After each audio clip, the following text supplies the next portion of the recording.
Bonjour et bienvenue dans ma toute première vidéo YouTube. Je suis une très grande amatrice de l'univers du sorceleur, aussi connu sous le nom de The Witcher. Tout a commencé pour moi il y a 2 ans, lorsque j'ai découvert l'incroyable jeu vidéo The Witcher 3 Wild Hunt.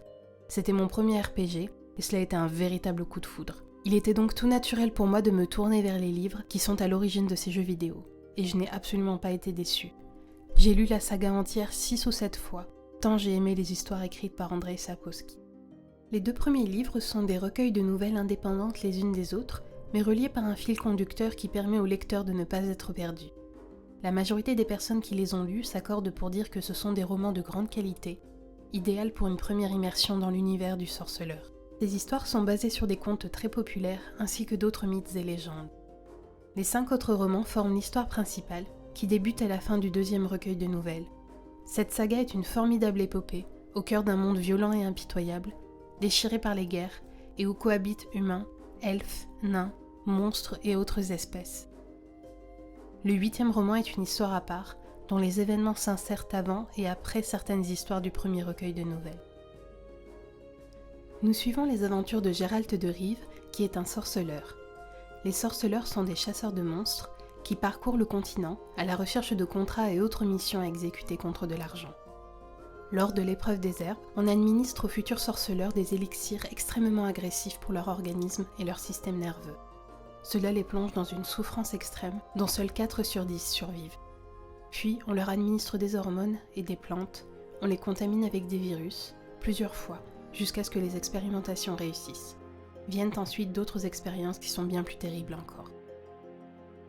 Les mutations entraînées par ces pratiques donnent aux sorceleurs des réflexes et des capacités physiques hors normes, ainsi que des yeux d'une couleur étrange, semblables à ceux des chats, leur permettant de voir dans le noir. Outre cela, on leur enseigne le maniement de l'épée, la fabrication de potions qui peuvent amplifier leurs sens, ainsi que des rudiments de magie. Il existe plusieurs écoles de sorceleurs, chacune avec ses spécificités et ses techniques de combat. Elles sont représentées par un animal, et les sorceleurs portent un médaillon à l'effigie de cet animal pour se distinguer. Dans les romans, seules 3 écoles sont mentionnées: l'école du chat, l'école du griffon et l'école du loup dont Geralt fait partie. Les sorceleurs sont une caste ostracisée par quasiment tous les peuples du continent. De ce fait, ils vivent en marge de la société. Il y a tellement de mystères qui les entourent que toutes sortes de préjugés existent à leur rencontre. On dit qu'ils sont incapables d'éprouver des émotions, on dit qu'ils n'ont pas d'âme, on dit que seul compte l'argent pour eux, on dit aussi que ce sont des créatures impies et démoniaques. Dans cette vidéo, je vous parlerai du premier livre intitulé « Le dernier vœu ».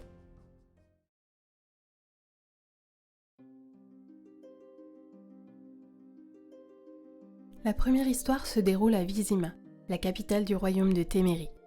Geralt a entendu parler de la récompense offerte par le roi Foltest à quiconque lèverait la malédiction qui pèse sur sa fille. Selon les rumeurs, le roi aurait mis enceinte sa propre sœur, qui est morte en donnant naissance à une strige, un monstre qui ne sort de son tombeau qu'à la pleine lune pour tuer aveuglément et se nourrir. La malédiction peut être levée si l'on empêche la strige de retourner dans son sarcophage au lever du soleil. Mais pour cela, il faut réussir à survivre une nuit entière avec elle. Cette histoire pose d'excellentes bases pour une première entrée en matière dans l'univers du sorceleur. Le début est raconté de manière intéressante, car Geralt nous est décrit à travers les yeux des autres personnages. Il est appelé l'étranger, le rive. On décrit ses vêtements, le timbre de sa voix, la façon dont il se déplace. J'ai adoré voir le travail d'enquête d'un sorceleur, poser des questions précises, parfois peu ragoûtantes, rencontrer des témoins et en déduire des informations sur le monstre en fonction des blessures, donner des conseils si jamais la mission échoue. Cela m'a rappelé le déroulement des missions dans le jeu vidéo et j'ai beaucoup aimé retrouver cette atmosphère. Pour une première histoire, nous sommes confrontés à des thèmes qui sont assez noirs: l'inceste, le racisme, la vengeance. Le racisme est un thème récurrent dans l'univers du sorceleur, car c'est un monde compliqué, pas seulement à cause des guerres, mais également à cause de la cohabitation entre plusieurs peuples qui sont parfois fondamentalement différents. Grâce à cette histoire, nous voyons que Geralt tord le cou à certains préjugés dont sont victimes les sorceleurs. C'est un professionnel expérimenté, avec énormément de connaissances. Il est consciencieux et ne laisse rien au hasard. Il a une éthique professionnelle et des principes, et comme le dit le roi Foltest, il inspire confiance aux gens.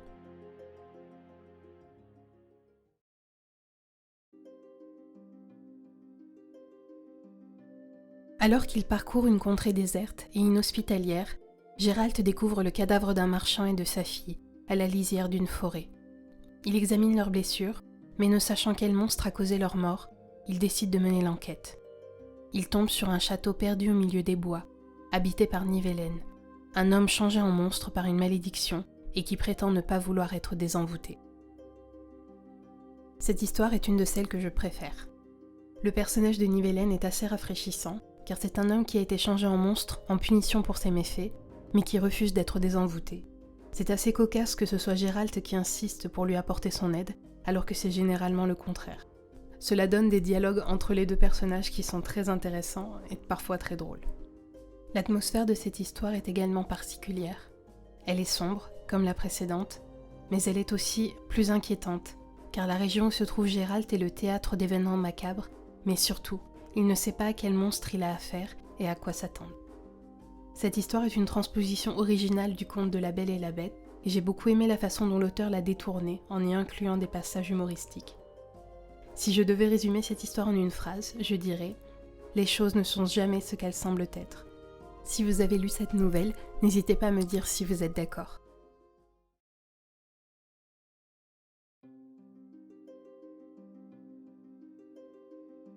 Gérald se rend dans la ville de Blaviken, après avoir tué une kikimore dans un marais voisin.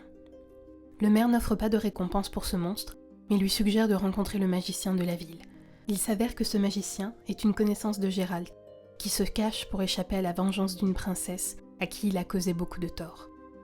Le magicien et la princesse demandent chacun à Gérald de tuer l'autre, mais il refuse. En dépit de sa volonté de rester neutre, il se retrouve désormais pris entre deux feux et doit choisir le moindre mal. Cette nouvelle est très importante car elle explique l'origine du surnom tristement célèbre de Gérald, qui est surnommé le boucher de Blaviken. Cette histoire illustre parfaitement le tumulte de Gérald. C'est un homme considéré comme un mutant, dépourvu d'émotions, qui cherche à rester neutre de par son statut de sorceleur. Mais il ne peut se conformer à cette image car il reste malgré tout un homme, avec ses émotions et ses doutes. Il est forcé de faire un choix dont il ne saura jamais s'il était le bon, et dont les conséquences le poursuivront longtemps. Il est intéressant de voir que la question du mal n'y est pas abordée de façon manichéenne, notamment lorsque l'un des personnages explique qu'il existe plusieurs degrés de mal différents et qu'en choisir un moindre revient parfois à faire le bien. Le bonus de cette histoire, ce sont les multiples références aux contes de Blanche-Neige et de Réponse.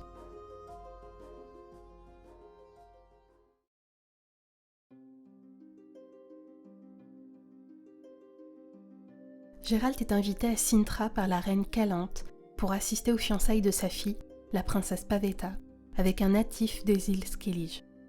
Gérald ne comprend pas pourquoi la présence d'un modeste sorceleur est requise à un événement aussi royal, surtout sous une fausse identité, mais tout change lorsqu'un individu au visage masqué fait irruption dans la salle du banquet et revendique la main de la princesse. Quasiment toutes les histoires de ce recueil ont une grande importance pour comprendre soit Gérald, soit ses relations avec d'autres personnages. Mais cette histoire-ci a une importance fondamentale, car ses conséquences vont impacter non seulement Gérald, mais également se poursuivre dans le deuxième recueil de nouvelles, puis être à l'origine de la saga tout entière. Le personnage de la reine Calante est très charismatique. C'est une femme volontaire et imposante qui doit régner d'une main de fer dans une société patriarcale. Les dialogues entre Gérald et elle sont très intéressants, notamment lorsqu'elle cherche à lui offrir une mission sans rien lui expliquer, et qu'il tente de refuser en essayant de ne pas la froisser pour ne pas avoir d'ennui. Nous découvrons également la loi de la surprise, une loi en vigueur dans tout le continent qui peut être invoquée par n'importe qui pour régler une dette. Cette loi signifie que la personne doit recevoir en paiement la chose que son débiteur ne s'attendait pas à retrouver chez lui. Cela peut être par exemple un nouvel animal ou un nouveau meuble, mais cela peut aussi être un enfant. Par exemple, le seigneur X a contracté une dette et son débiteur, le seigneur Y, lui réclame la loi de la surprise.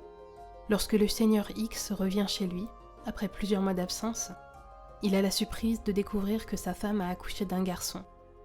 De par la loi, ce garçon est un enfant surprise et son destin est désormais lié à jamais à celui du seigneur Y. Il est intéressant de voir que cette loi doit être respectée par tous, les rois et les reines y compris, au risque d'encourir de graves mésaventures.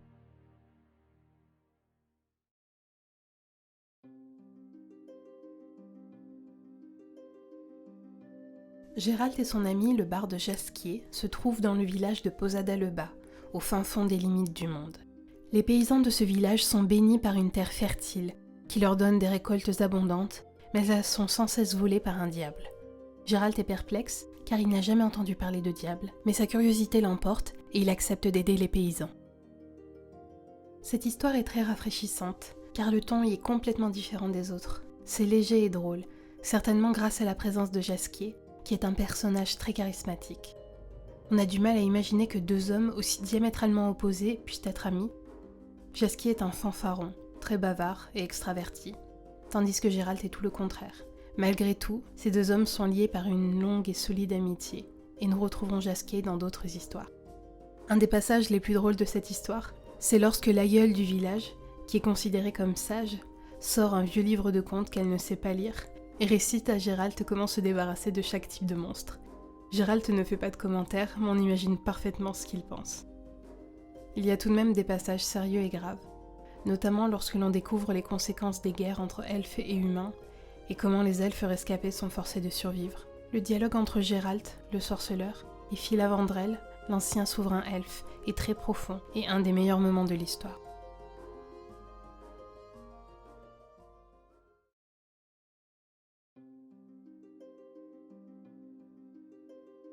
Nous retrouvons Gérald et Jasquier qui tentent de pêcher un poisson pour leur déjeuner. À la place, ils remontent de la surface de l'eau une très vieille amphore, fermée par un sceau magique. Malgré les avertissements de Gérald, Jasquier l'ouvre, libérant ainsi un génie, et lui énonce 2 vœux avant que celui-ci ne l'attaque. Gérald réussit à le faire fuir, mais Jasquier est gravement blessé à la gorge et risque de ne plus jamais pouvoir chanter. Seul un magicien peut le sauver. Ils se rendent donc à Rind, où réside la magicienne Yennefer. La dernière histoire de ce recueil a une importance capitale, car c'est le point de départ de la relation tumultueuse entre Gérald et Yennefer. Le début est assez léger, avec beaucoup d'humour, comme toujours, grâce à la présence de Jasquier.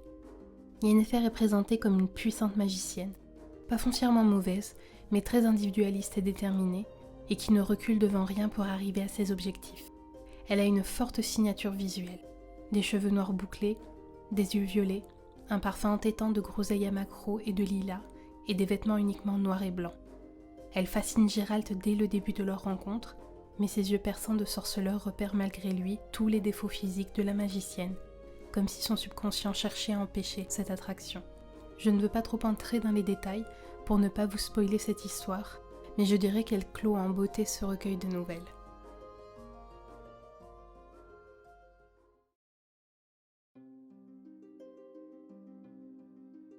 Comme je l'ai évoqué au début de cette vidéo, les nouvelles de ce recueil sont toutes reliées par un fil conducteur dont la temporalité constante nous aide à ne pas nous perdre.